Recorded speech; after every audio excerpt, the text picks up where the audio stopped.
Afternoon. We're gonna do a little bit of a mic check here because I had an issue last night. I streamed for about 2 hours and the audio was completely desynced from the video. So I'm gonna do a quick little couple little checks real quick just to make sure that that's working okay. And yeah,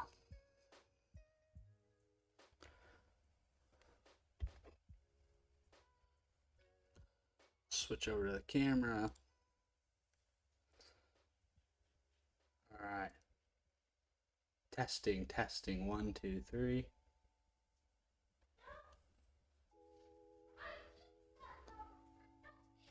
Testing, 1, 2, 3. Okay, things look good.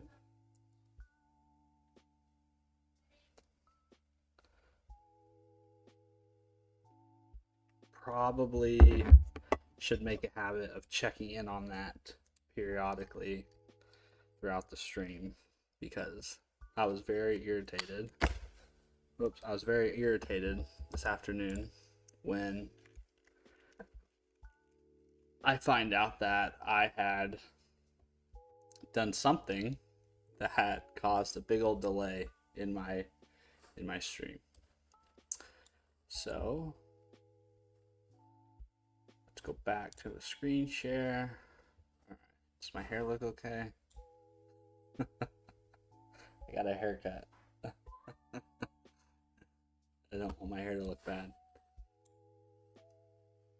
All right. The other thing I should probably do. I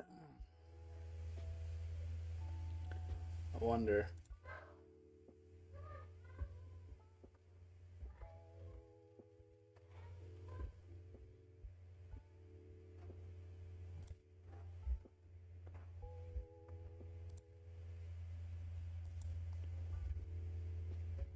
Yeah. Okay, we're gonna send it. Now I'm all nervous though because like the that the audio is gonna desync on me again, and I'm gonna have a hour-long video where everything's broken. But we're just gonna roll with it. The first thing. Okay, so here's something that I think is pretty cool, and you may have caught a glimpse of it, but not have known what it was. So, excuse me. There's this really cool terminal app called Bottom. So you know how everybody uses Task Manager, right? Or if you're on Windows, people use Task Manager to basically be able to monitor processes running on your machine. There's actually this really cool command line app called Bottom. So if I type BTM, it's basically like a terminal task process manager, and so you can see all the processes running. You can see your disk space, your RAM, CPU usage, network. It's pretty cool, and I really like the look of it. Um, yeah, so if you spend a lot of time in the terminal or just kind of like the look of having things in the terminal, this is a pretty cool app. You should go check it out. It's on. Let's see. It is on GitHub. GitHub. BTM. Yeah, right here. This is the app. Yeah, it's pretty cool. You should go check it out. Been using it for a while now. Couldn't recommend it enough. It looks cooler than using Task Manager. All right. So enough of that. What are we doing today? Today we are going to continue where we left off with last night and keep working on our alt text generator API. So I got to put my paranoia to rest. I want to check the audio one more time.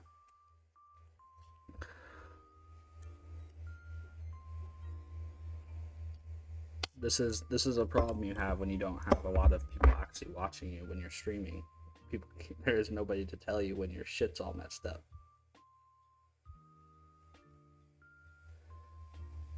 Let's see. Okay, we're gonna go back to the camera view so I can see my face. let's say 1, 2, 3, 4, 5, 6.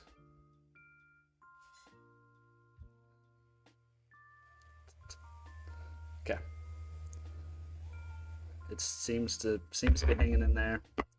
So I'm going to trust it and remain optimistic that it's working as it should. Okay, so let's put this full screen. Let's go into our software project and then, oh, and we need to go back to my screen share. Okay, here we are. So if you weren't here last night, basically a quick recap, what we did was we basically set up some end-to-end tests. So now we have basically two types of tests right now in our test project. We have integration, which is basically testing everything, testing our API in memory and testing all of our code wired up and together. The only thing we're doing in those integration tests is we are mocking out or stubbing out the requests that actually go to the LLM providers. In this case, it's just Gemini right now. In the end-to-end test, which is on the screen right now, we're actually going to make a request to Gemini. So you can see right here, we're actually getting a valid API key from a configuration file, which is in this app settings.test.json, which I'm not going to show you because I don't want to leak my key to the world. But the way we're doing that is using a fixture or another fixture. So if we go into my fixtures folder, we can see there's a test configuration file that purely all it does is it creates a configuration builder. It looks for a specific app settings.json file. We're also adding environment variables. That way, when we run this in a CI/CD pipeline, we can overwrite this Gemini API key to be,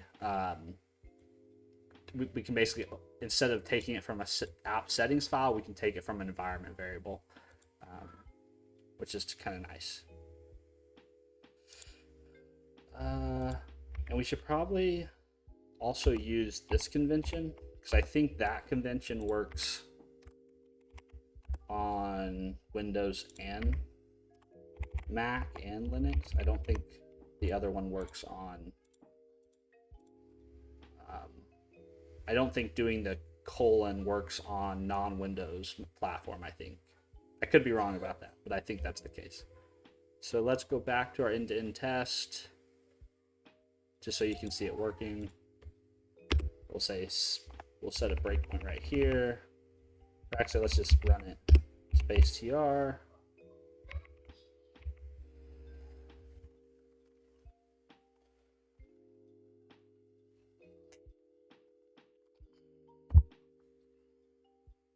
And I'm hoping this will pass.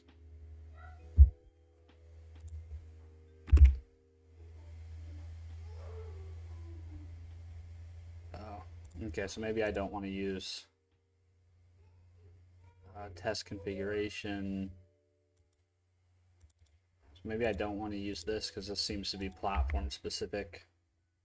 Maybe what I want to do is I want to say get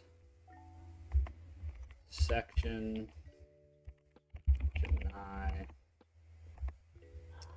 and then dot get,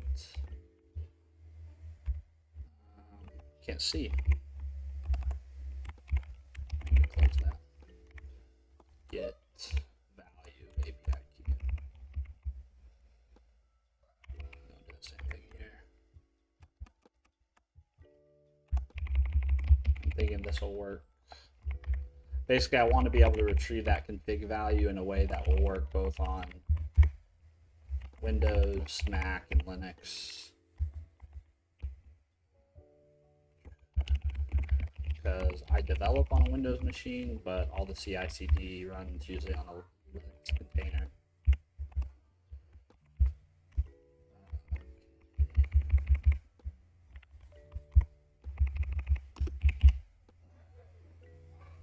See if that works. There we go. Okay, cool. Yeah. And also, can I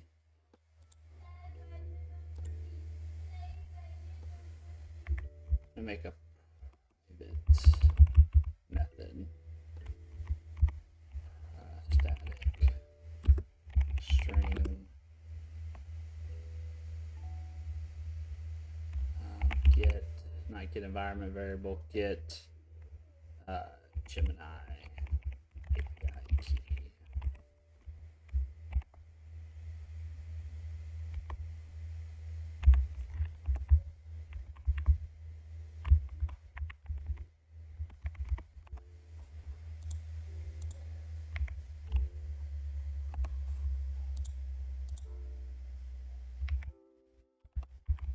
That way this can be dried up a little bit, can it?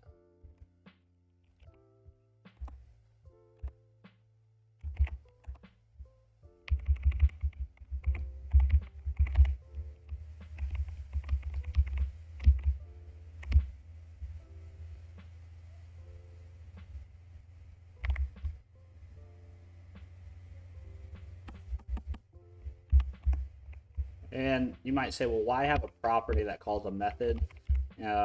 It's really just syntactic sugar for me, so that in my tests I can so in my tests I can do this. I can basically call it like a property. That's really the benefit for me using an expression body like that. We could just have a method on there that we call. This also could be a static class. Doesn't have to be a fixture. But that's how I chose to implement it. Okay, the other thing we did last night was we added an actual like proper prompt to our solution or our project. So this is our prompt text. This is embedded in our API as a resource, and then in our API code, we actually retrieve that prompt here. And then we just cache it on a private field because this prompt is not going to change after the first time you read it in. So you don't really need to keep doing all this retrieval from the resources. Once we have that string, we can just reuse it on every other request. Which brings us to what we're going to do today. Okay, the first thing we need to do today is we need to sort out this. Instead of having these anonymous objects here, let's create some actual types. So I'm going to come down here. I also need to sort. Also need to get a lot of this into separate files, which I'll do at some point. So we're going to create a record. We're going to call it Gemini request. It's going to have a string, which is the system instructions, and well, really, this can be as simple as string.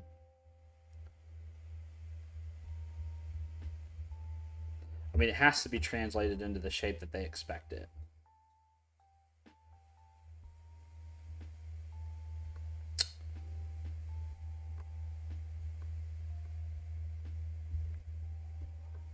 Sure.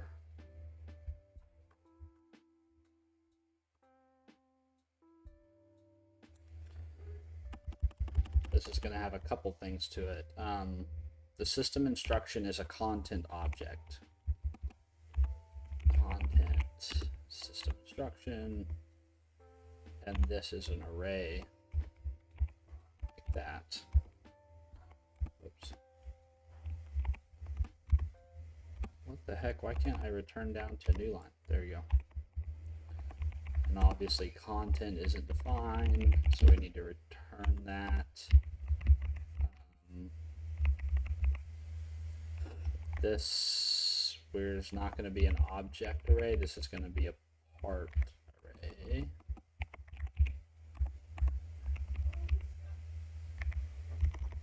We need a part.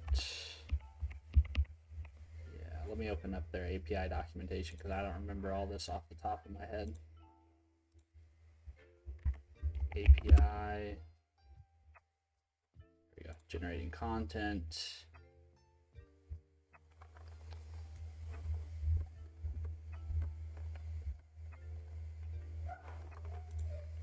Content object has a role, has a part. The part object has data.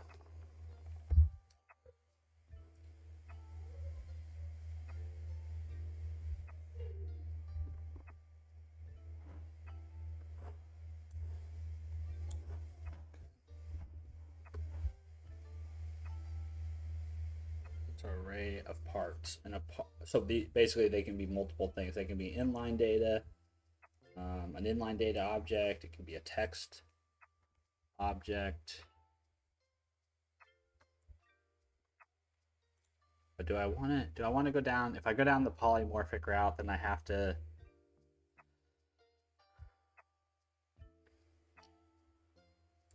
write a custom converter for the serializer.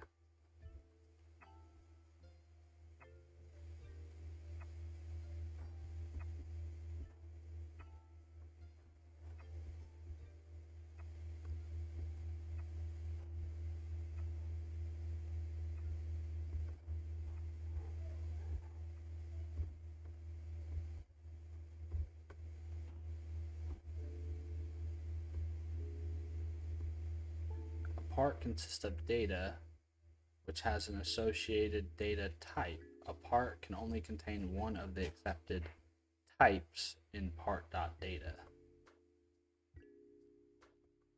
Which is interesting because I didn't do a parts.data. I just put arrays. I just put objects.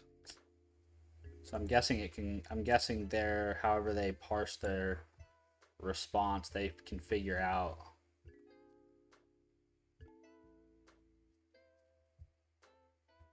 Okay, so let's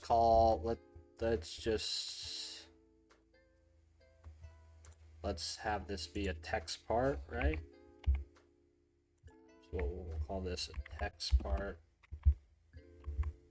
We won't mess with any kind of polymorphic stuff. We'll just say text part, and we'll say record inline data part. Like that.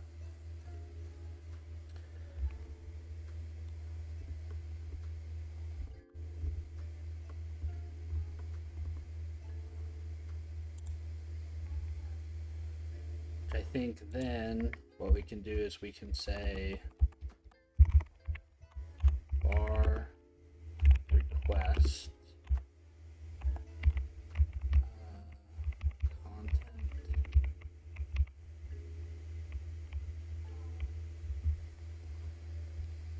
Well, then we can't mix and match. So this does need to be a polymorphic.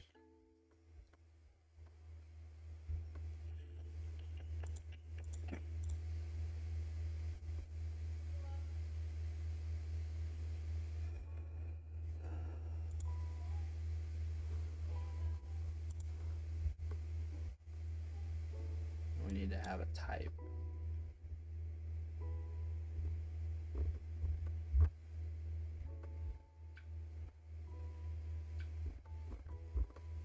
So where do we put the type at?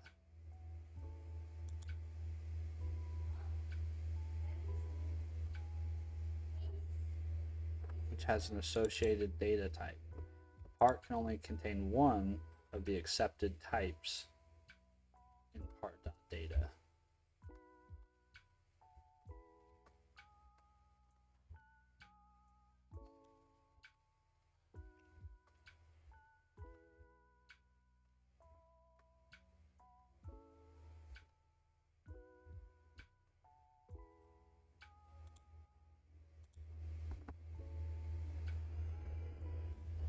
Good afternoon. If you're watching, how you doing? Hope you're having a good Sunday.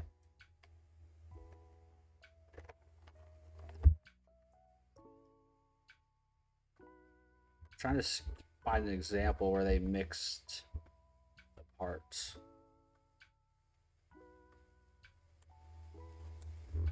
I bet there's an example in the vision example.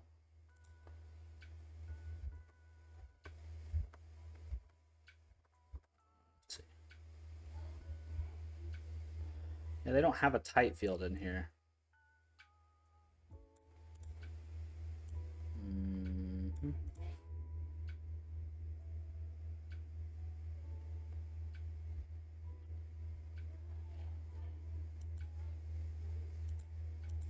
So I guess I'll just use some heuristics to do this. So I'll call this record like that. And this will be a text part, which inherits from part. Something here. I'm also not sure that these need to be wrapped. Well, maybe that one does. I don't think this one does, though.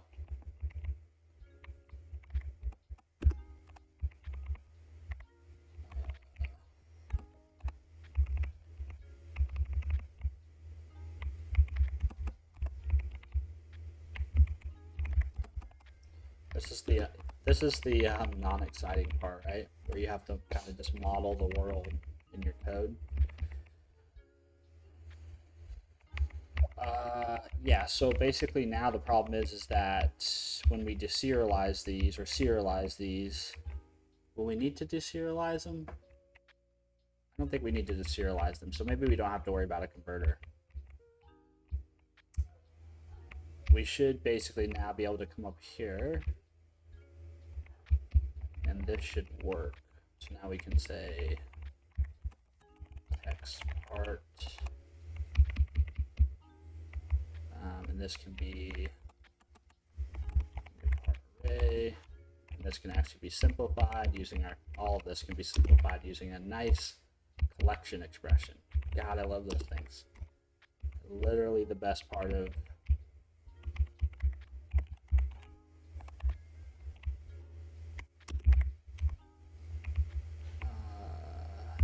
yeah. Although I don't think I need this. I don't need this.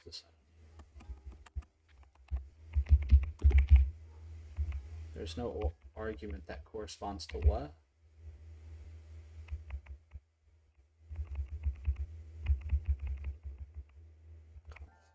Parts. Oh, I don't think it needs a role, does it?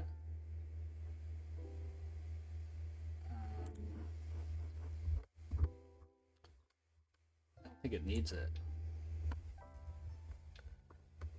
System instructions.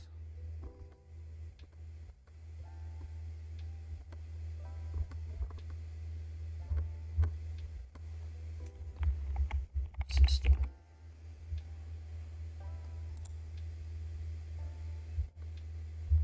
Well, that link is not taking me anywhere helpful. System.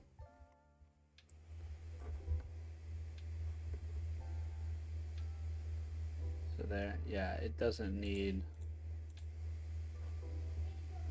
part.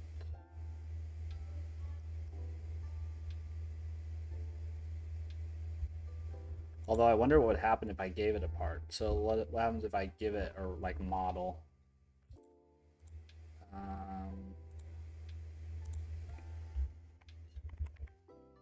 This would be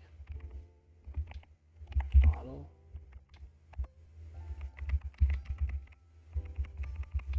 I should also put these into. I shouldn't have just magic strings floating around. So we'll have. I promise I'm gonna clean this up at some point. Static class Gemini roles.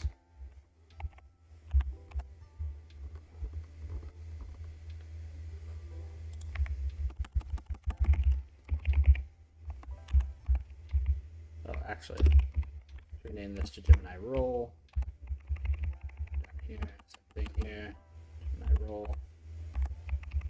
Okay, let's remove all this.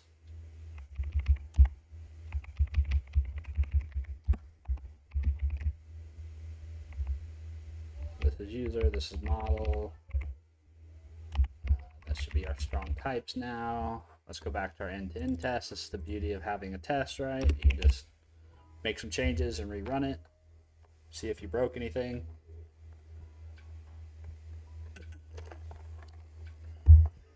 Doesn't look like we broke anything, does it? Passed. Nice.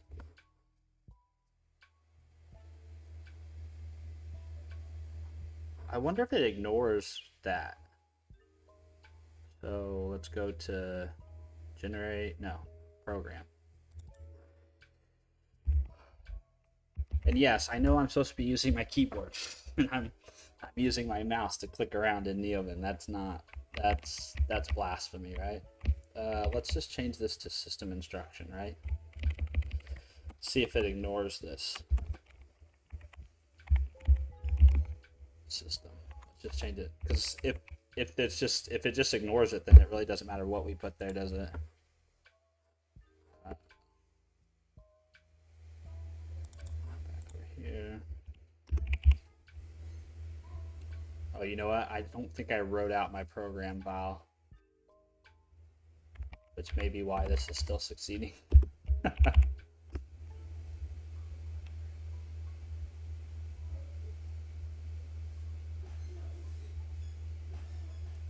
Okay, yep, that's why it was still succeeding, was because I hadn't. Okay, so let's set a breakpoint at our program. Well, actually, hold on. Let's before we do that, before we set a breakpoint, let's just change this back to roll.model. Write them all out. I'm gonna set my mouse further away so I stop using it because I keep getting lazy.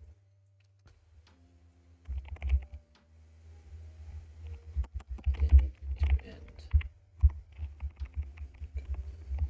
Make sure everything's written out.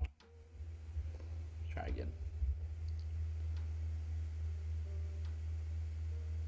Yeah. Okay. So we need to set a breakpoint to figure out what that response is. No, space T, no, not debug, space DT. Now we can go back to our tests, which I should use this menu instead.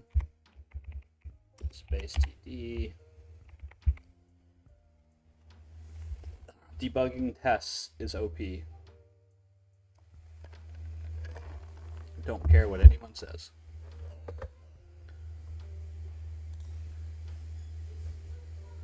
Generate requests.contents.parts.data. This is the part, though, I still have not quite figured out how to work well with this debugger. Just basically to be able to see all the values. Yep, copy that. This is how I've been inspecting these long string values. Okay, so required one of field data,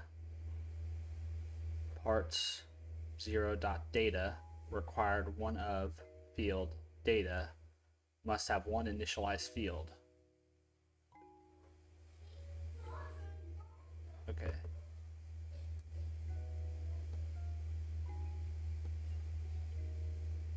Okay.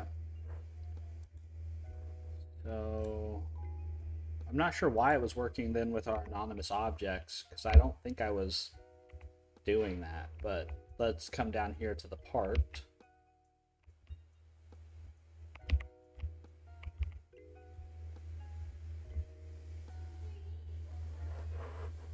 Whoa, what was that?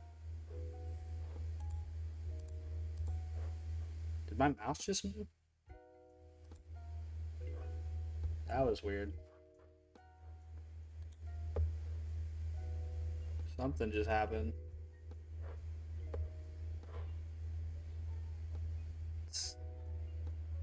Weird.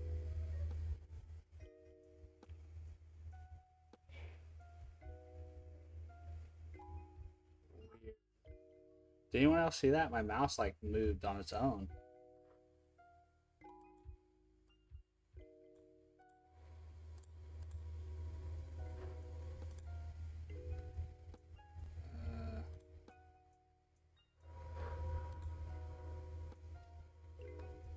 Yeah, that was really weird.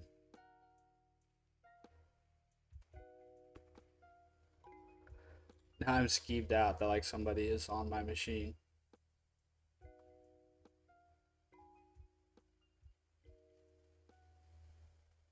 I don't think there. I don't see any. I don't see any processes running that I don't recognize.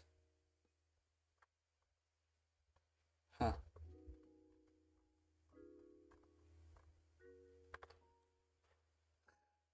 Weird. Super weird. I'll have to clip that because that was really strange. Okay, so I want to go down here and instead of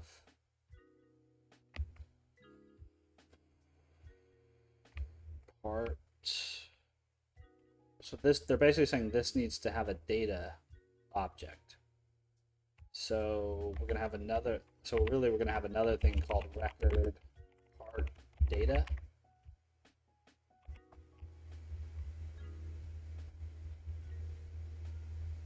String.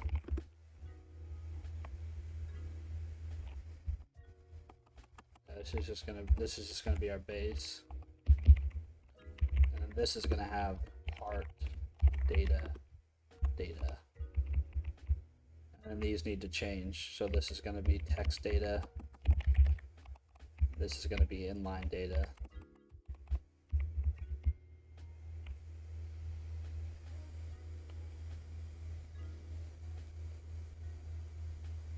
Oh, it's happening again.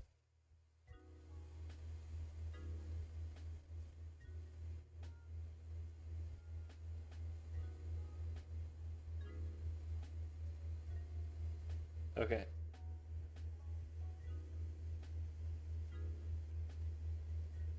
What the fuck is going on?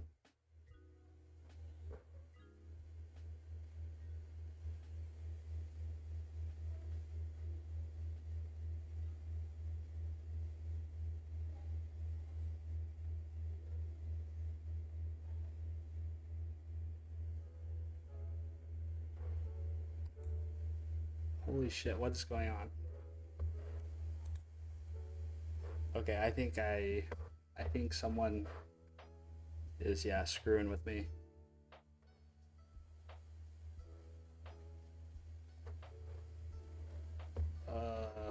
Okay, I've got to end the stream.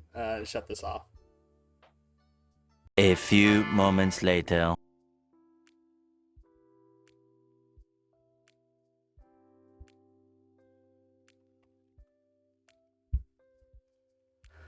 Okay. This is too funny. I'm gonna have to clip that. I'm back because I figured out that I wasn't actually hacked like I thought was happening. I thought someone had like hacked into my computer while I was streaming to fuck with me. My kids were in their playroom, their gaming room, and I have a mouse in there for another computer, and this mouse is attached right now. It's paired. They must have switched the input, but it's paired now to my uh, to this machine. So that was what was making the the ghost mouse was this guy moving around. Okay, so yeah, so I wasn't hacked. I was panicked there for a little bit. Um, I need to probably, I guess, clear that pairing from this. I'll be right back. I'm gonna take this back in there, but I'm back. I'm sorry for my panic.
Hello again.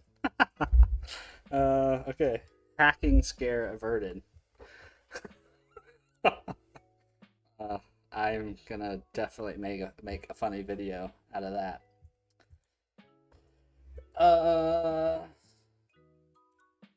Where were we? What were we doing? Oh, we were trying to figure out how to build strongly typed objects to send to Gemini. So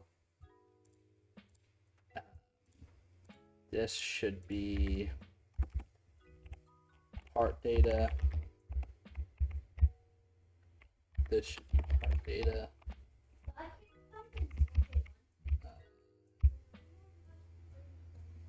And this all up here needs to change. So this needs to be wrapped with a new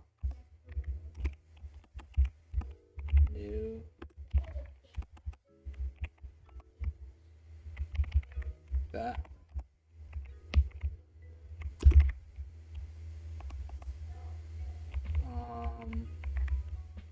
New part, right?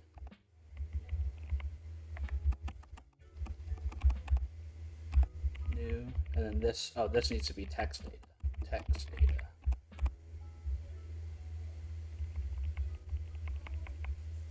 New part.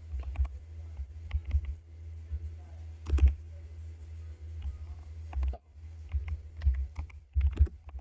There we go. We can take that off there.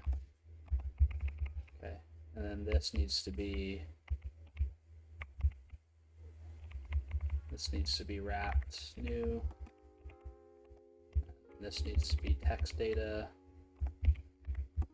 Text data. That.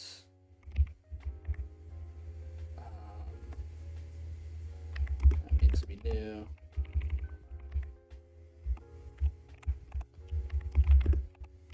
New inline data.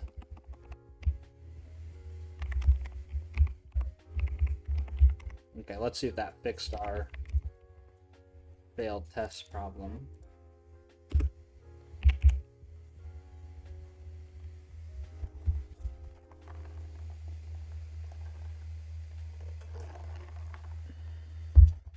Nope.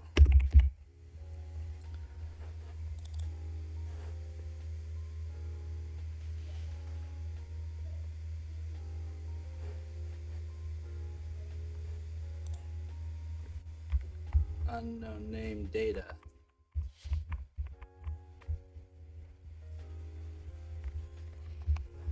Well, that's not good. Content. So maybe I misunderstood that error that we got the first time.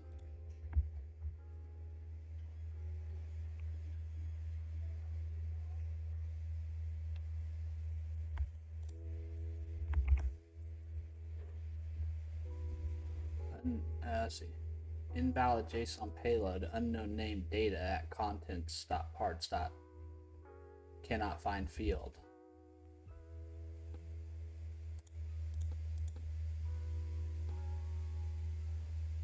Okay. So it doesn't like that. So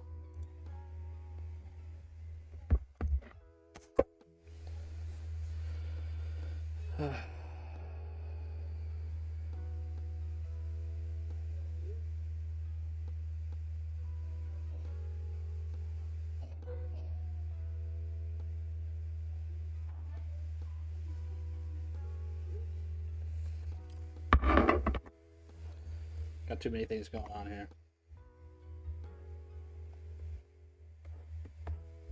Okay, so that wasn't the right play, what I did there. Let's change this back.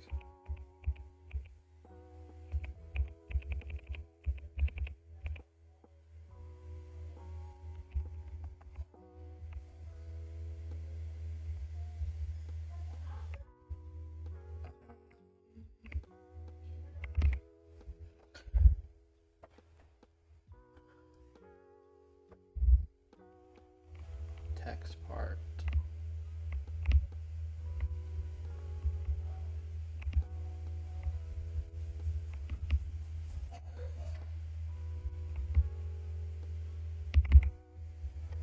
had this working with anonymous objects, and now I'm struggling to get it working with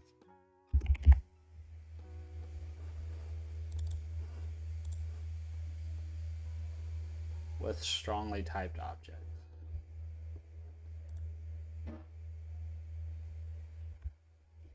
Unknown name. No, I don't have any data.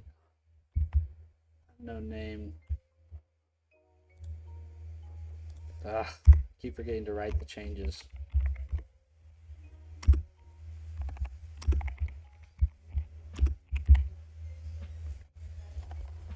Oh, thinking I was hacked has really like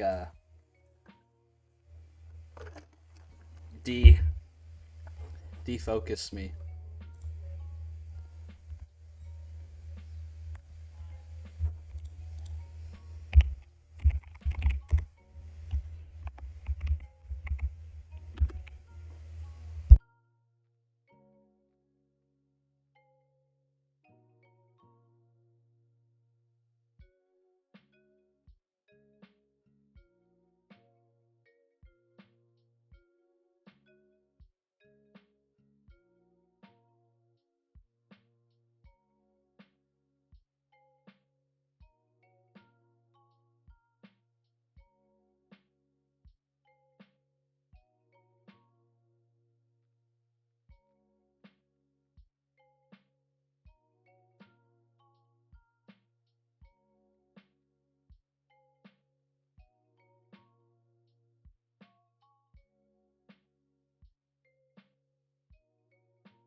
We were discussing birthday purchases.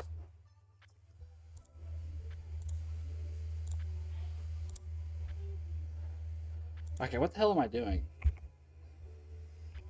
I'm trying to figure out how to make this work.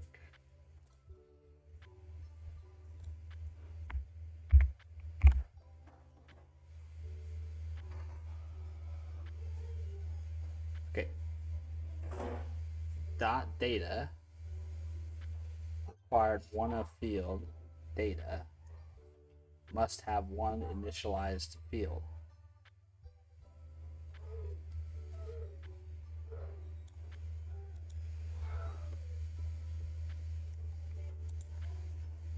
Okay, so let's go back to, can I revert all the way back to where I deleted the anonymous objects?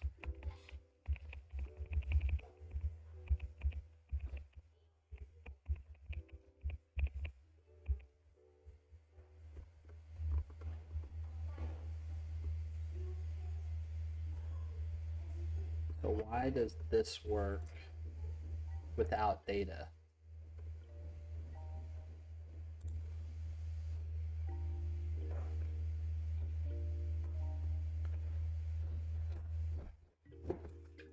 So maybe we can try to replace. Maybe let's try to replace these one at a time. Let's start to replace these at the lower, at the lowest level and work up the tree instead of what I tried to do is at the high level work down the tree. So let's start by here. Let's create an object for inline data.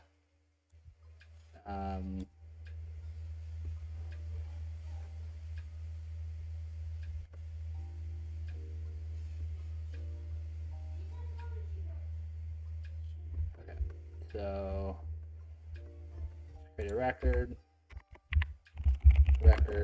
inline data. Then we'll come up here and we'll just replace this with that. And then we'll rerun our tests.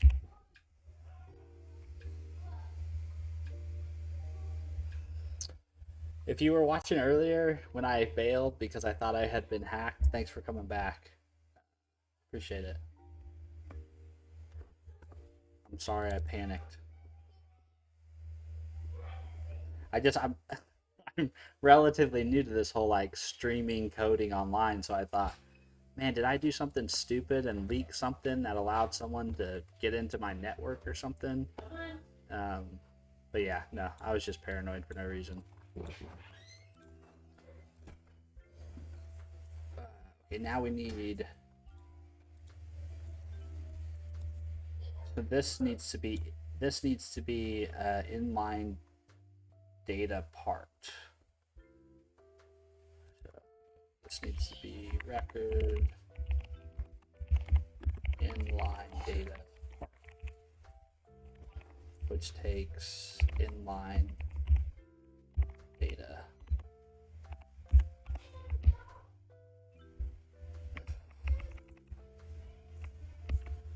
Which means we can then do something like this.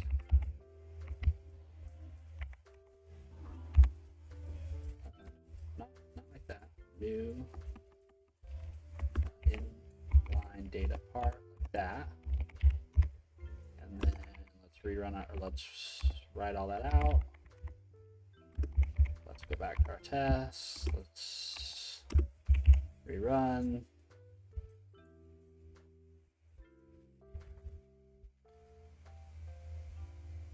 Passes. Okay, so we're on the right track now. This is the better way of doing this.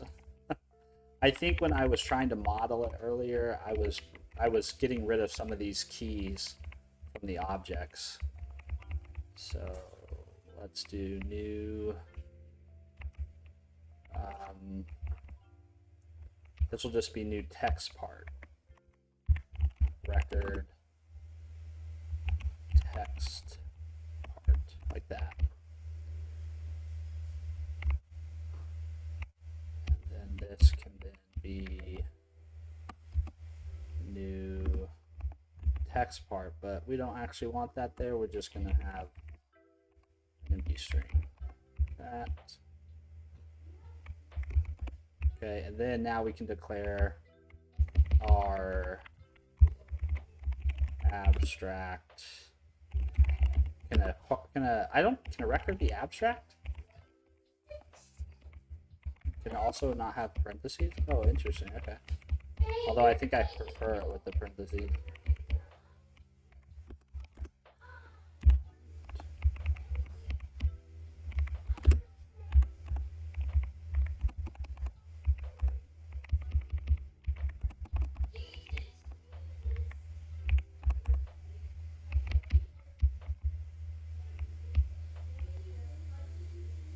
Okay. Then we can come up here and we should be able to change this to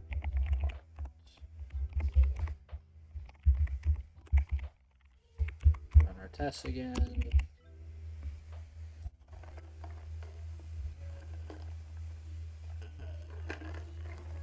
Okay, we broke something.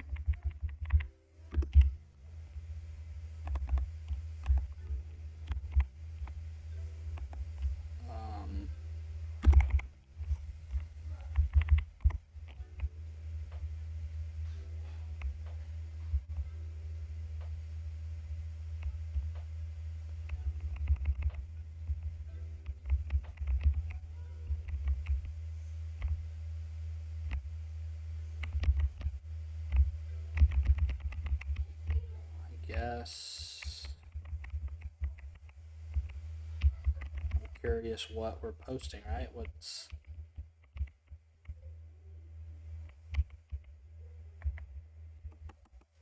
If this goes back to object. And we go back to our test. And we say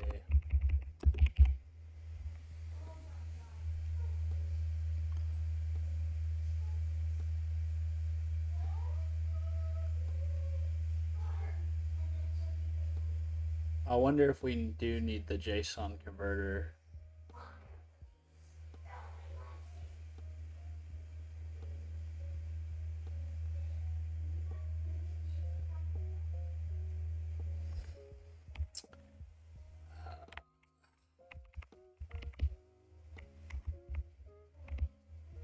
So let's redo that, right?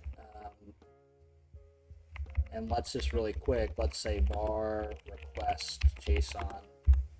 What does that look like when we serialize it?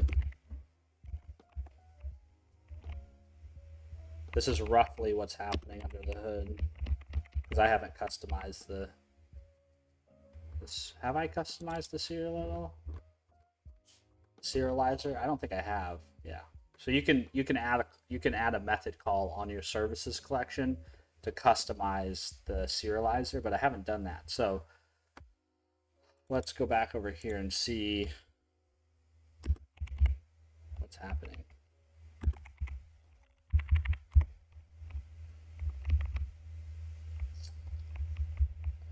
Where's that break?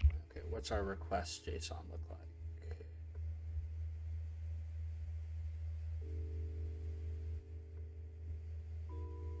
We didn't. We did not write it out again. Why am I so bad at this?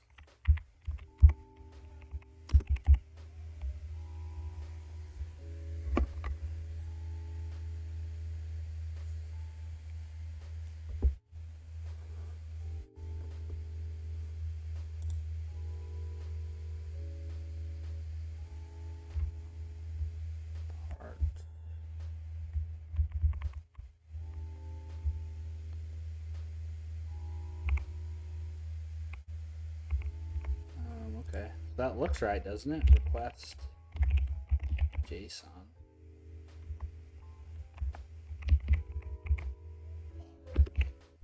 That looks right to me.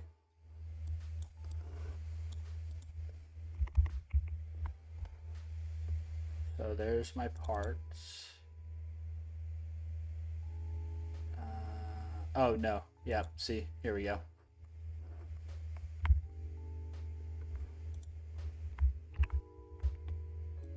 So that's not putting anything in there.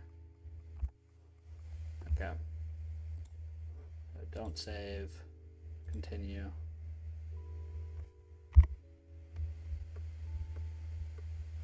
And what if I make this not abstract? Does that change how it serializes? I don't honestly know. I think I have to implement a custom converter. Which is kind of frustrating when you're dealing, that's one of the frustrating things when you're dealing with like strongly typed languages and you're talking to an API that has polymorphic data. Personally, Anthropic's API is the same way too. So I don't think there's a way of getting around it.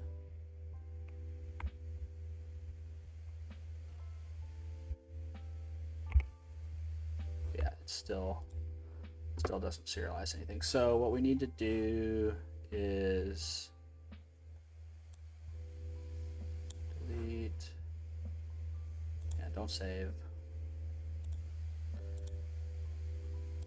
So what we need to do is we need to go to our API and we need to create a new folder and we'll call this JSON. Oops, nope. That's not, we don't delete that. We want a directory. Like that. And in here, excuse me, we're gonna need a part converter. So we're going to need to go here, namespace, altgen.api.json. And then we're going to have a class that's going to be our part converter. And that is going to implement a JSON converter. And it is going to be a type part. Then we have to implement this. And we also need a using for this. No, we need to implement. So writing is super easy. All we need to do is just say, we don't need to switch on anything. We just need to say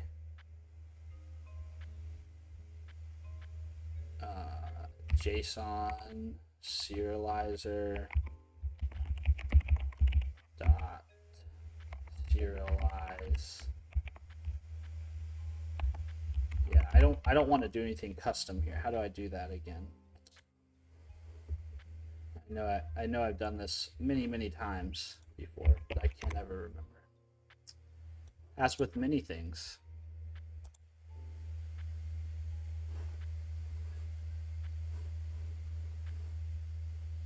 Oh, I got a comment.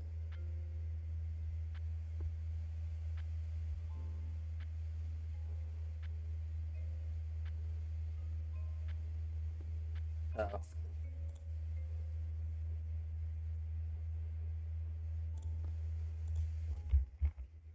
At Connor. Thanks for clarifying. Appreciate it. And thanks for all the work you do to maintain this project. This was, if you're wondering what this is about, this is when I was trying to set up NeoVim to work with debugging browsers. I was having all kinds of difficulty trying to get it to work. You can actually watch a video of me struggling through it for 2 hours. And basically what it came down to was I wasn't using the right type or right identifier when I was registering my adapter with NVim DAP. So you have to use these PWA prefixes to make it work. So, but I figured it out. Like I left a comment to see if somebody could help, and then shortly thereafter, like an hour or two later, I figured it out. But it was nice of him to come back in and leave a comment.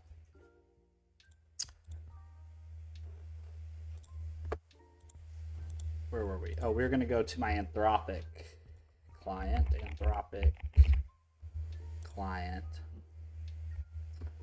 Because I do this a lot in here. Yeah, here we go. JSON, content converter. So when you read it, that's often the type with polymorphic data, you typically, when you're reading it, you're going to have to deserialize it back into a particular type, which is when you want to do like special casing. But for this, I think I just want to do that right there.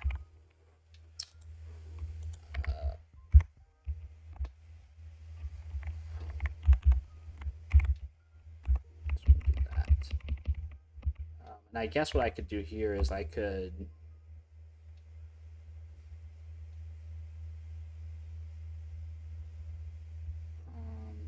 I mean, I don't really need to deserialize it because these are requests.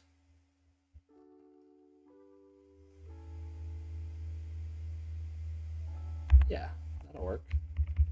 So basically, if this part has a property text, then I'll deserialize it to a text part. If it has a property of inline data, then I'll deserialize it to the inline data part. Otherwise, I'll throw a JSON, say invalid part type, like that. So thank you very much.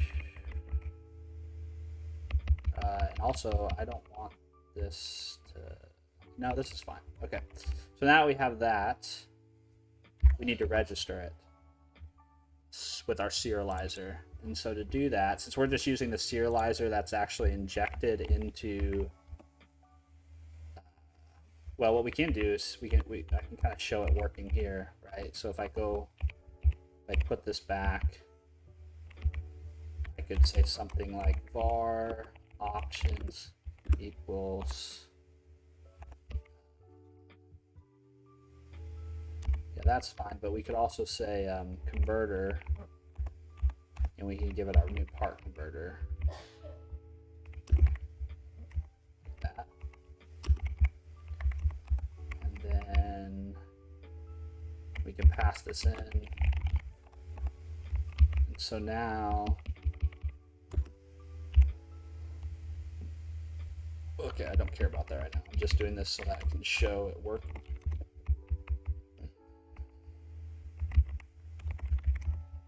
Should be able to go back to our test now. Rerun this.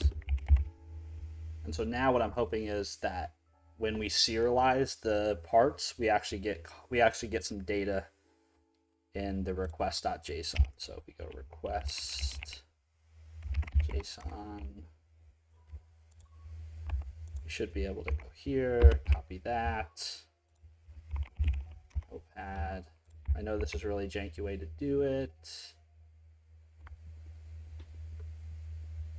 Yeah, so this is the image data. What you're seeing right here. This is the base 64 encoded data. Yeah. So you can see now our contents array, which is an array of parts, now actually has those values in it. So this should work. However, that isn't going to work there, because what we actually need to do is we don't want to rely on that. We are going to come up here and remove that, and we're going to go to our program file, and let's see, program file. We're going to come to the top here, and we are going to say builder.services. And there should be a add, no, maybe is it add JSON or is it configure HTTP JSON options.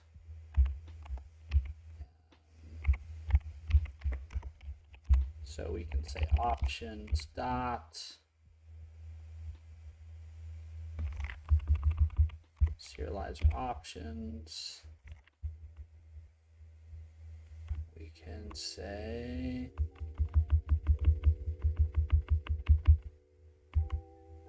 property name case is insensitive. We can say options.serializer options.property naming policy should be camel case, and then we can add our converter. This wants it to be static. That static. So now what we're doing is we're customizing the JSON serialer that the HTTP client's going to use. So write that all out. So now we should know, now we should be able to have this succeed, I'm hoping. Fingers crossed. It should work. Famous last words, and it didn't work. But let's see why it didn't work, right? Let's go to our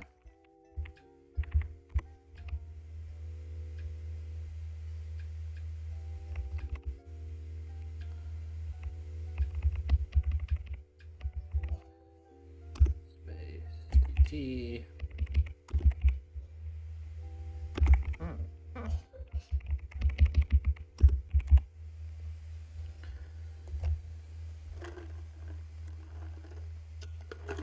I don't know how long I was streaming last time before I thought I was getting hacked.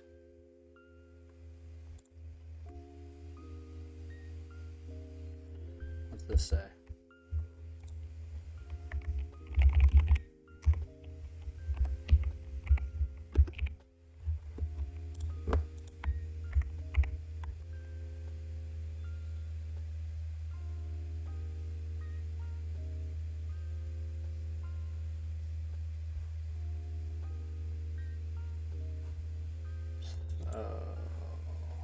This is still complaining about parts.data.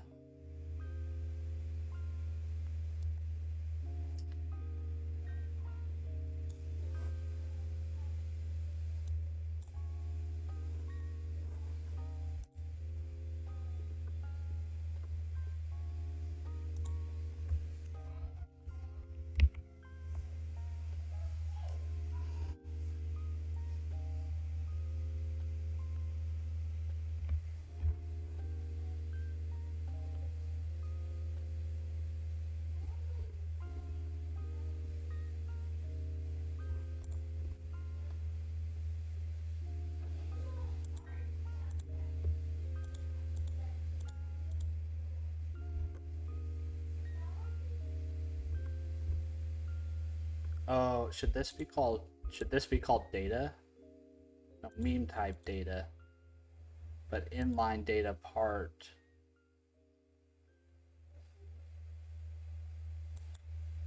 Should inline data part just have these fields? Is that where I'm screwing up?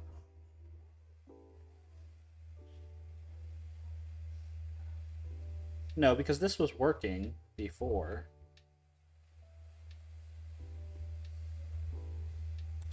Yeah, because if I switch this back to object,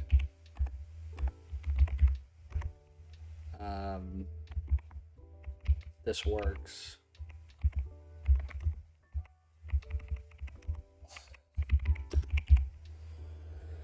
Ugh.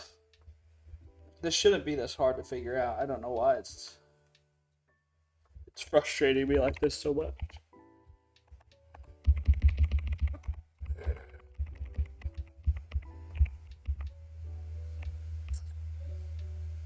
I wonder if this is not really serializing like I thought it is.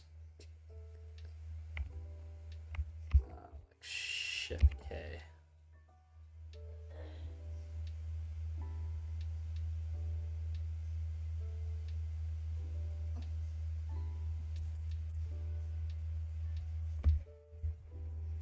Configures options used for reading and writing JSON when using HTTP requests JSON extensions, read from, write as, which I think is what the underlying client uses.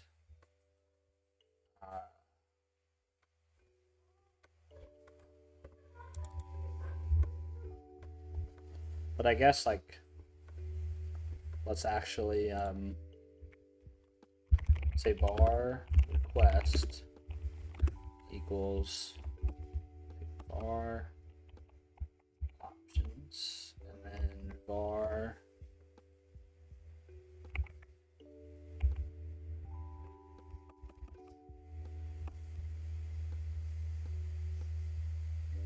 oh, you know what?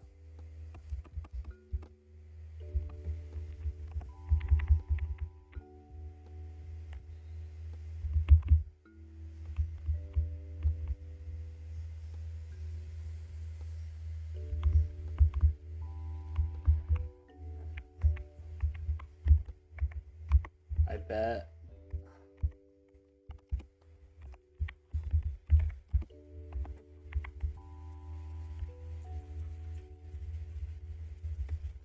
no, that doesn't explain it, because again, it works when I serialize it as an object.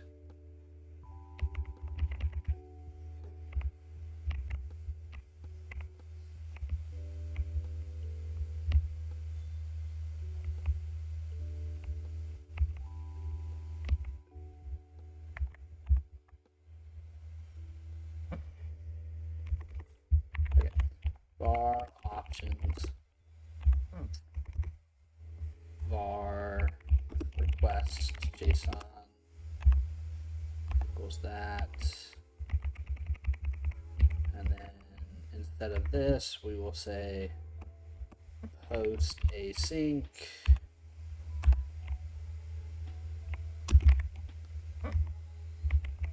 we will say that.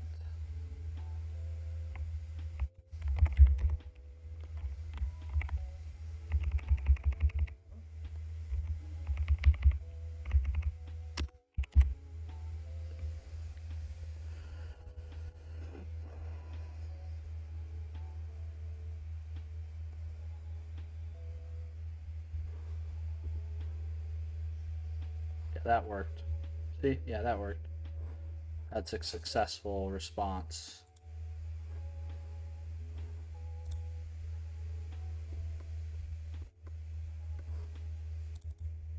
Okay, so why isn't my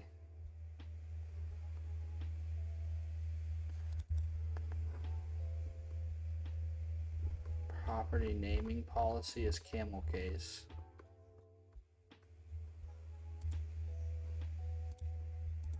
So does this not apply to let's see. Configure HTTP JSON options. post as JSON async.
No, this doesn't seem relevant to what I'm.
Let's see. Customize post as JSON async serialization.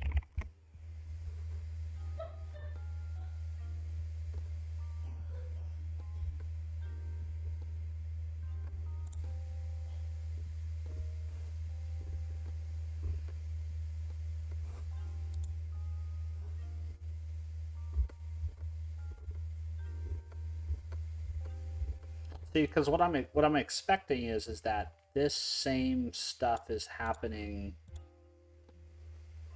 underneath the hood here. So if I comment those out and I turn this to request and then say post as JSON.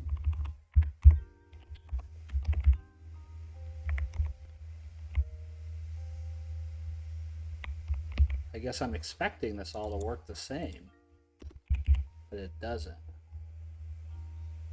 There's something I don't understand. There's something I don't understand about this call to configure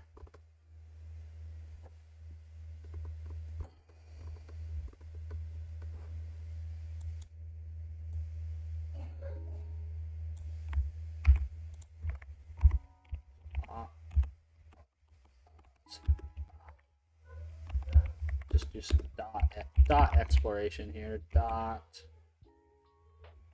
serializer dot.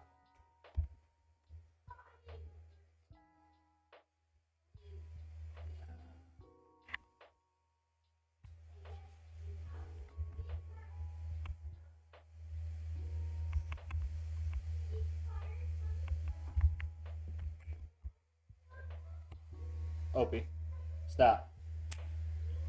Goes my dog licking again.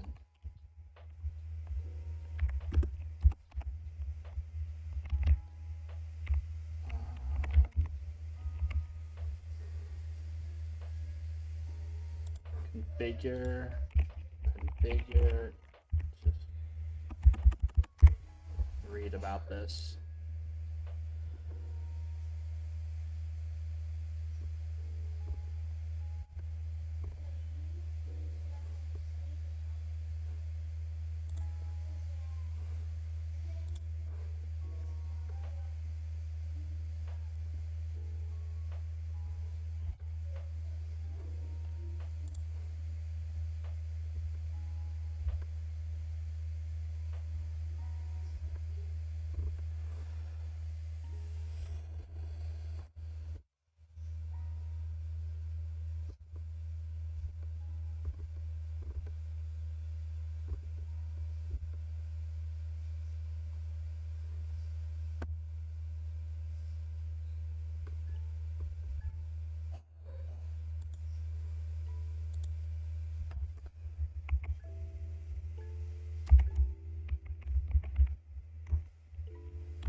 spending way too much time on this.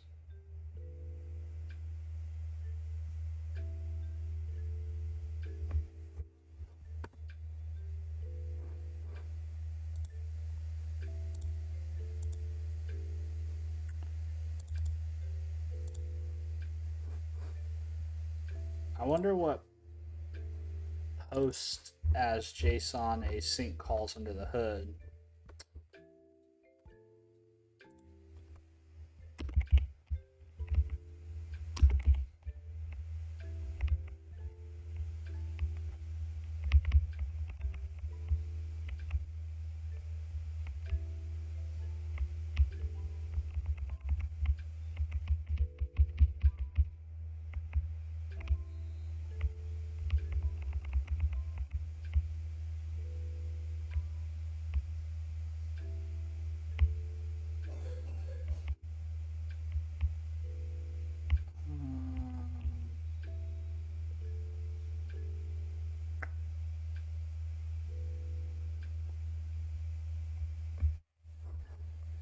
Maybe I do need to inject .NET minimal API inject JSON serialization options.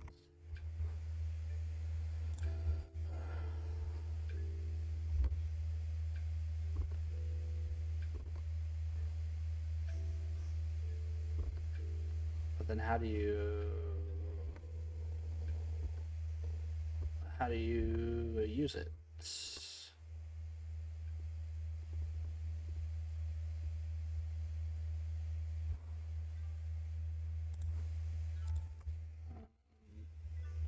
.NET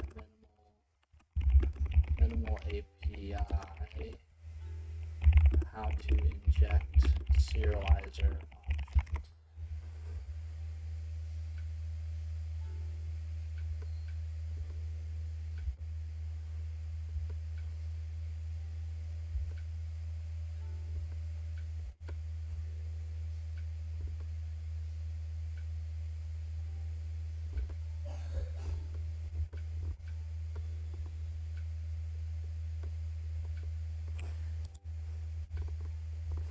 Yeah, so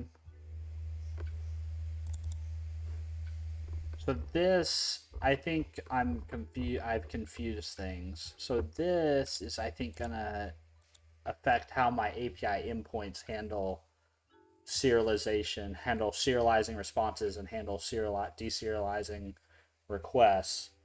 And what I'm worried about is I'm worried about this particular HTTP client. So does this have like a does this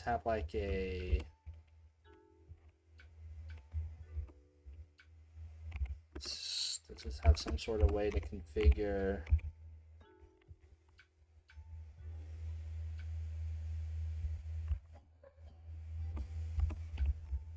C dot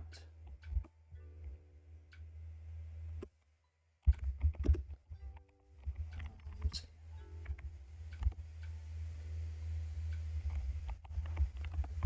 Well, what is C here is an HTTP client. This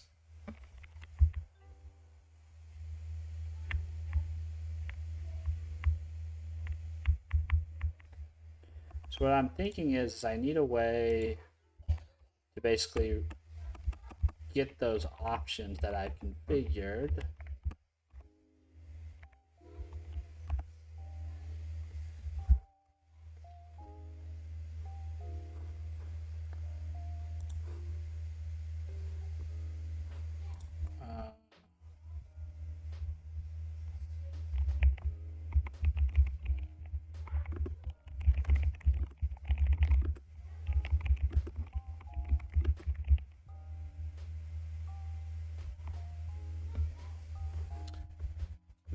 Maybe I don't care to do this.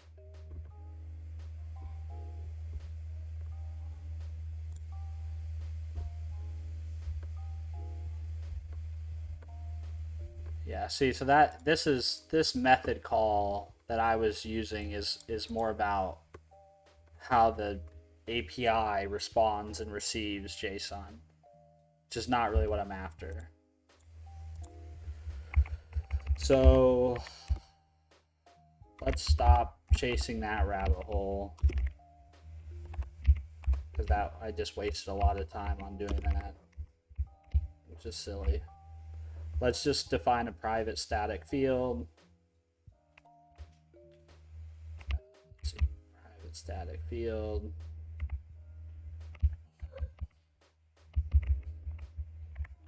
Read only, static, read only, JSON, serializer options.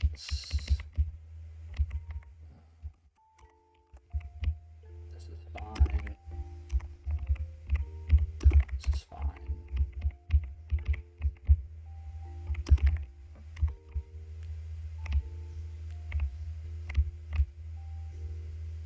And then we'll come in here. We'll pass this in.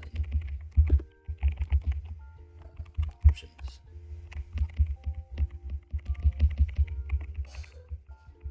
I thought there was going to be a more clever way to do it, and I wasted way too much time trying to find the clever way to do it. So let's see. Now we should be able to say, come over here, TR. This should work now.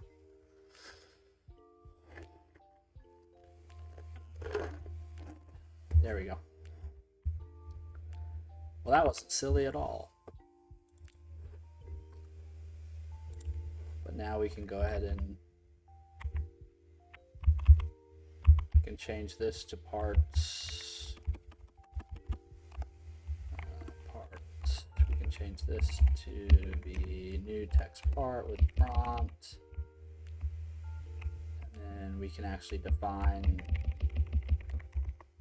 a record content which has part. Role.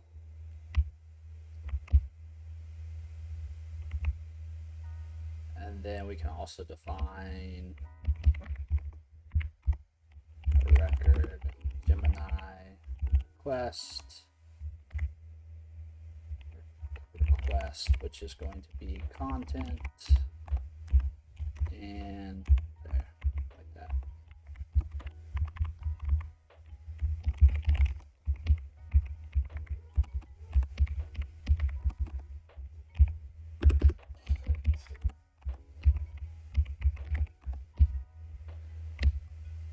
Then we should be able to say var new Gemini requests, things like that.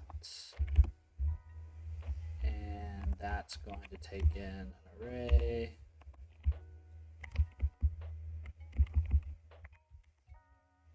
And that's going to look like this.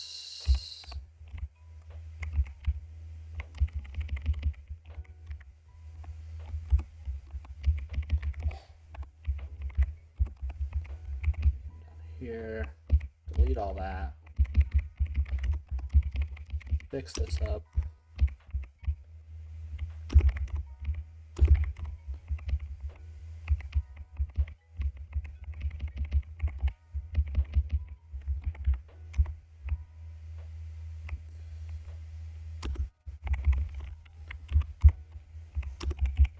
And if we did everything right, this should still work. Yep, it does.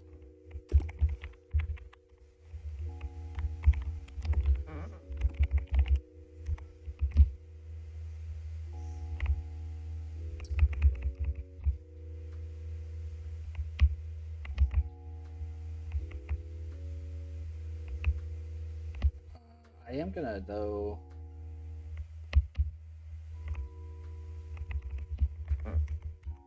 public, no, static class Gemini role. Yeah, we need the string system.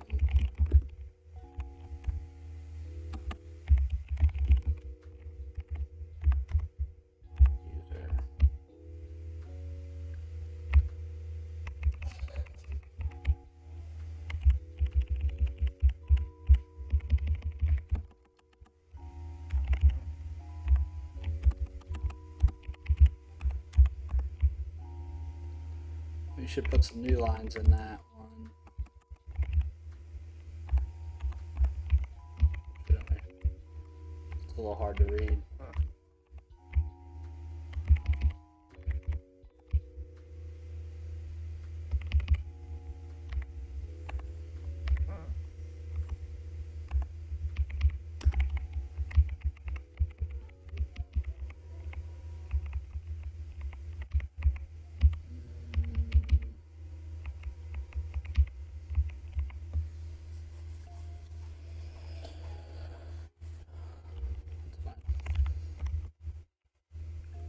And then we also wanted we wanted to serialize the responses.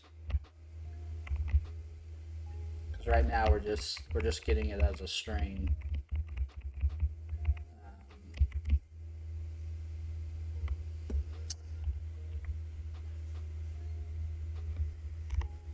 But we should say something like alts.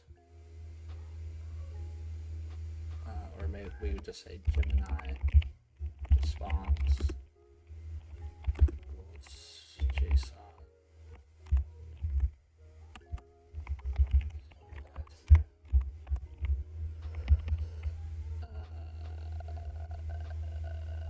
Yeah.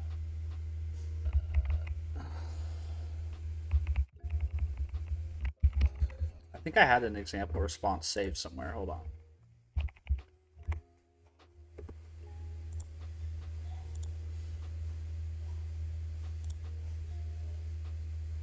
Oh, nope, I deleted it.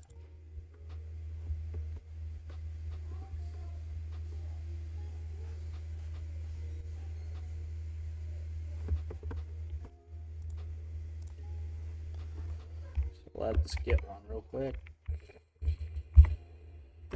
TD.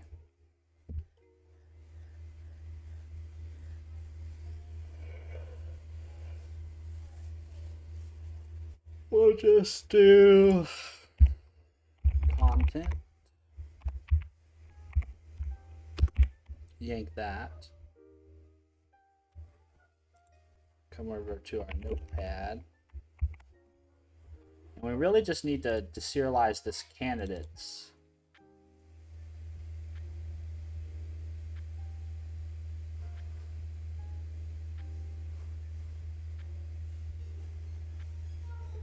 Which is just candidates so we have an object and we have a candidates key, and the property of that is a content is an array of something. Okay, let's go read their documentation. The what?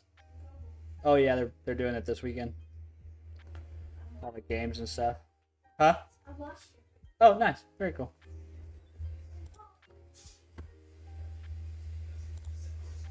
All right, I'm just gonna go for a little longer. I'm gonna wrap up here in a minute or two. Okay,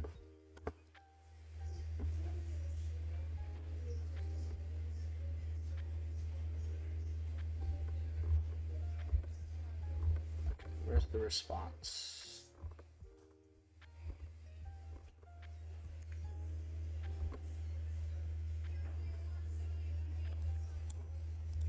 I personally find Gemini's docs not to be the easiest to work with.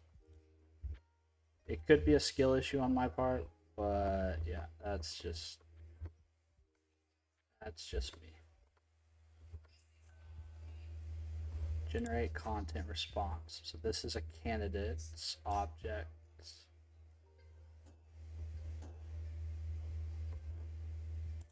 Okay, so record is Gemini response, and that is going to have candidates. I don't have any candidates.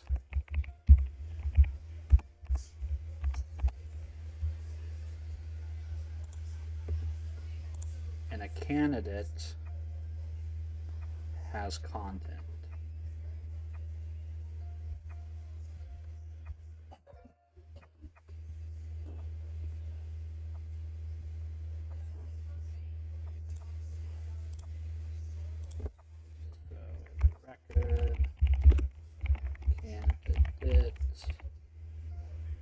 and this has content.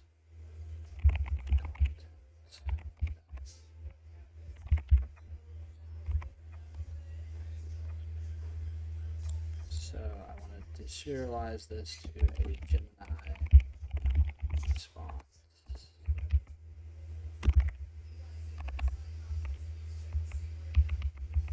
And then, I mean, I wonder what happens, like, we basically need to go into all these parts and get the text.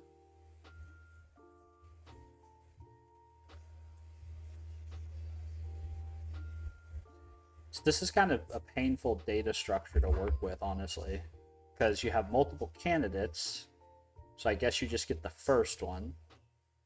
Then you get the content from that, and maybe just reduce all the parts that are text together. I think is what I'm gonna do. Does that sound like an okay idea? I don't know.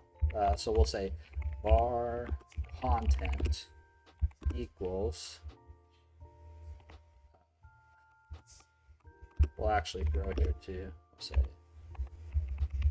So if it can't deserialize, then we'll say var. Yeah, we can actually say var alt text equals Gemini response dot candidates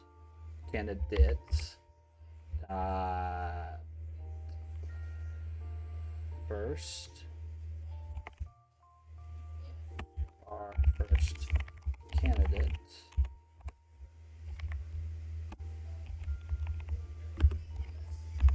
we'll say no candidates found. Yep. Then we'll say var alt text equals content dot parts of type text part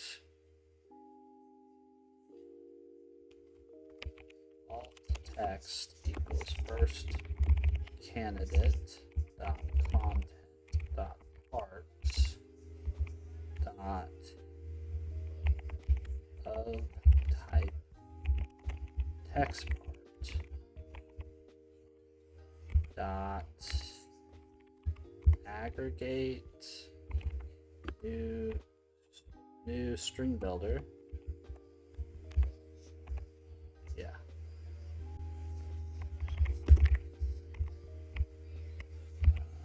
Append.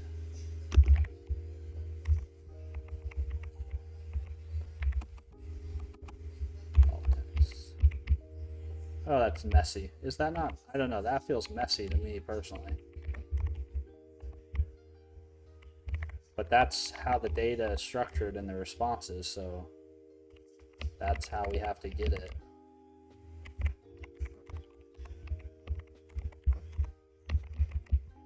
And that's actually why, so since the Gemini response contains content objects, which contains parts, that actually means that our converter, this writing part of the converter is important now,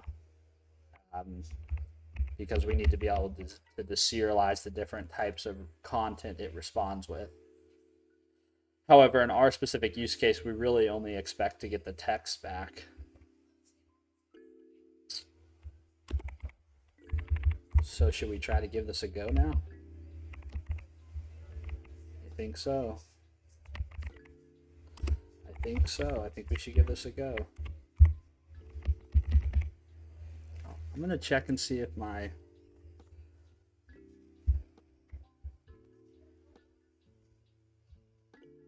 what did I do with my phone?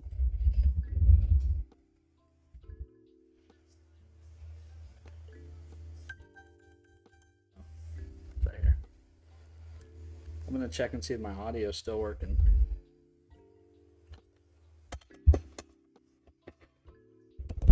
Sorry for the mic. I just knocked it over.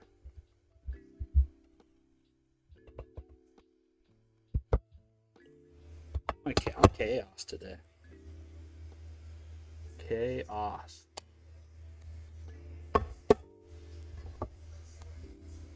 Let's see.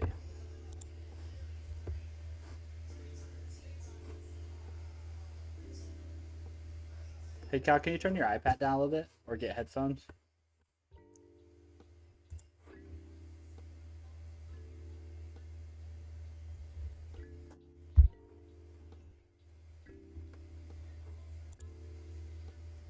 Let's see, Twitch.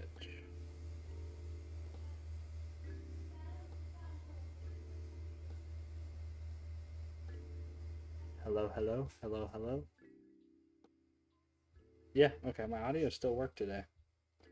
Yeah, if you don't know why I'm kind of paranoid about the audio, because yet last night I streamed for 2 hours and the audio was all out of sync with the video, which kind of really sucked. Okay, space TD.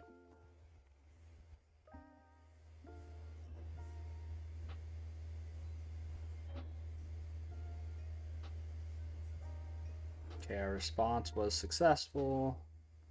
Step over, step over, step over, step over.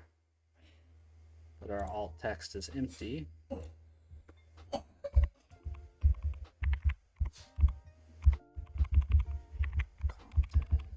parts, text part.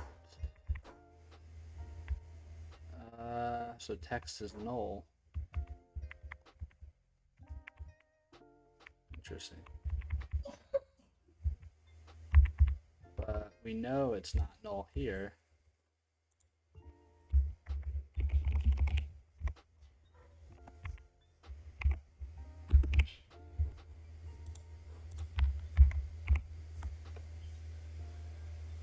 Yeah, we know it's not null here. There's, oh, sorry. I was debugging this piece of code that we just wrote, and my alt text is coming back. My alt text is coming back empty, and that's because the text of my text part is null.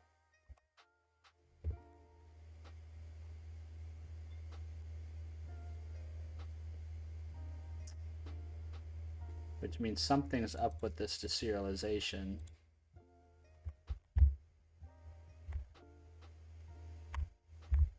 We are using our options. So let's go to our converter. And let's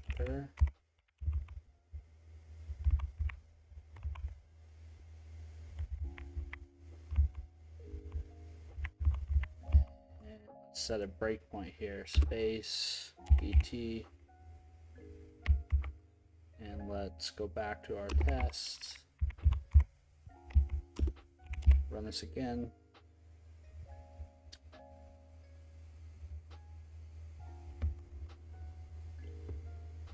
We get a good response.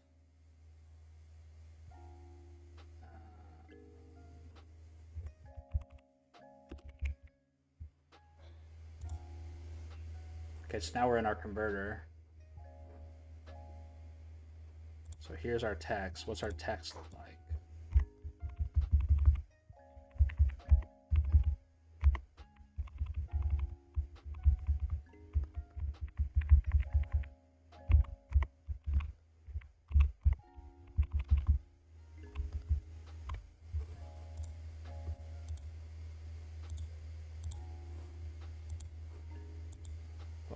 The root get raw text.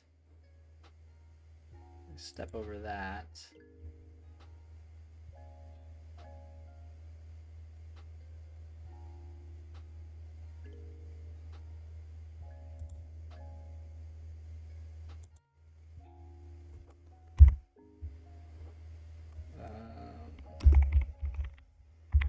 So let's see, are we generating an exception of some kind? No. So we aren't generating an exception. Converter. Whoops. Converter. If root try get property has text, then we want to say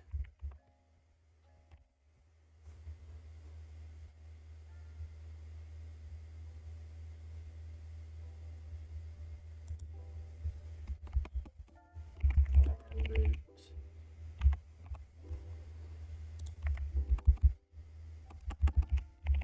I really just want to see what this text is.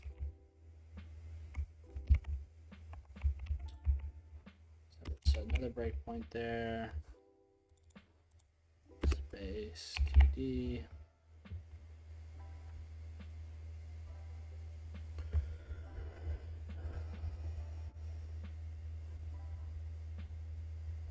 Continue.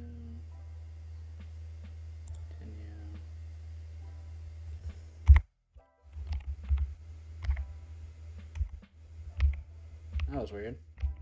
We didn't actually hit a breakpoint in our converter.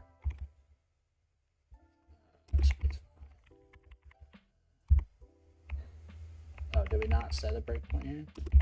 Oh, we did. Maybe we took it off accidentally.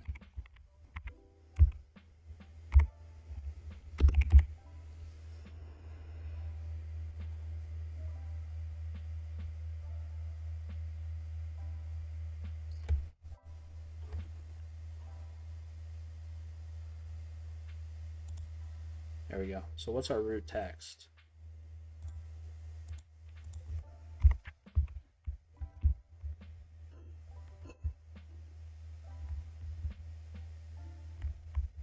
Yeah, that should work, right? That root text. So why can't that deserialize? So here's the string, here's the JSON we're trying to deserialize.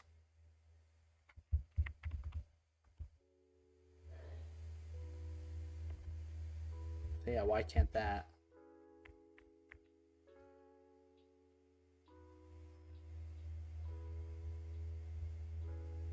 I wonder if it's because we're not case insensitive. Let's see. Do you want to save changes?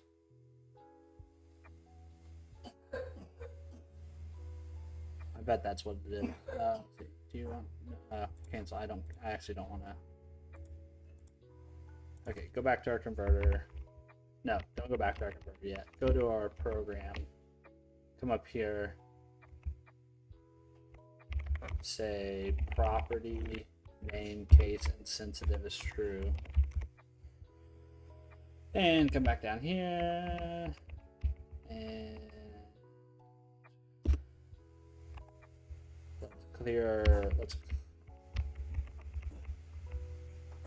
let's clear our breakpoints, and let's set one here. I think this is going to fix the problem. Famous last words.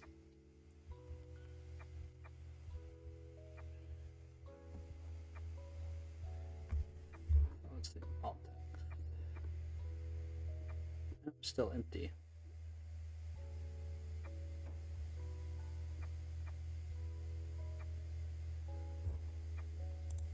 Did I write it all out? Yeah, I'm pretty sure I did.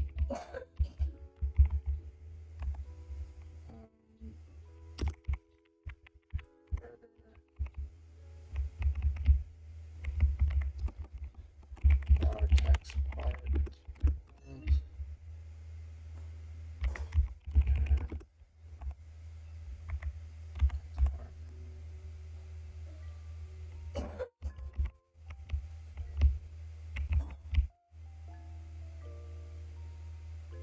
Oh, is it? It's because of this. It's because of this. Because of that. We're not passing the options.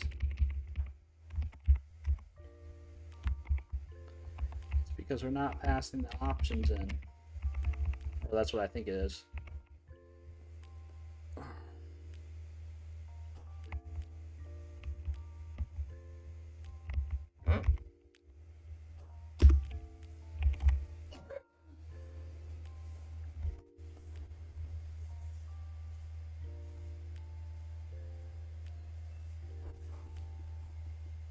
There we go. So our text is populated here, and our alt text is populated here, and our test passed. And our test passed. Let's go. Okay, that was stupidly painful to get this refactored so that I can use some strong types. I don't know why it was so painful.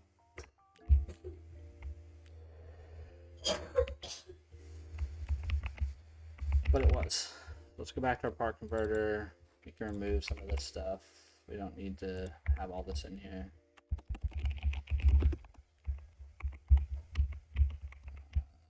Root, get raw text.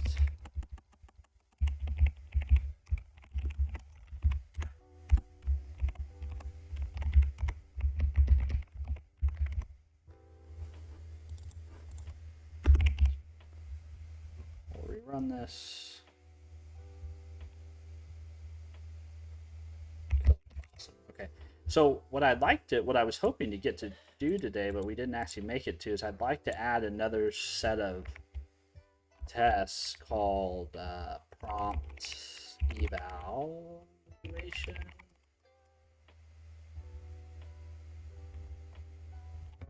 Maybe, yeah, prompt.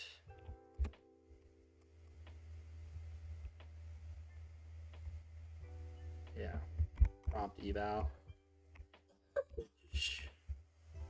Actually, let's delete that and let's put this under end to end. But let's say prompt evaluation .cs. Because the idea here was I want to be able to basically have a set of images that are standard that we can run this prompt against and make sure that it always gives us back alt text that contains certain keywords, right? Very simplistic evaluation framework. But I didn't quite make it to that today. So that's what we'll do next time.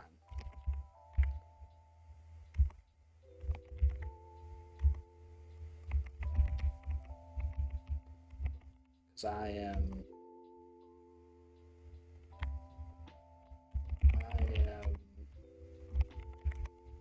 all streamed out for today. Yeah. That's what we'll do next time.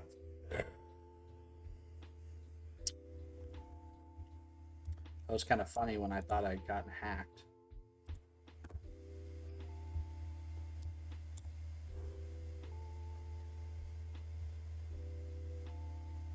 No, I don't want to today. Okay. Cool deal. Well, I hope you all have a good rest of your Sunday. Stopped in to watch. Thanks very much. I appreciate it.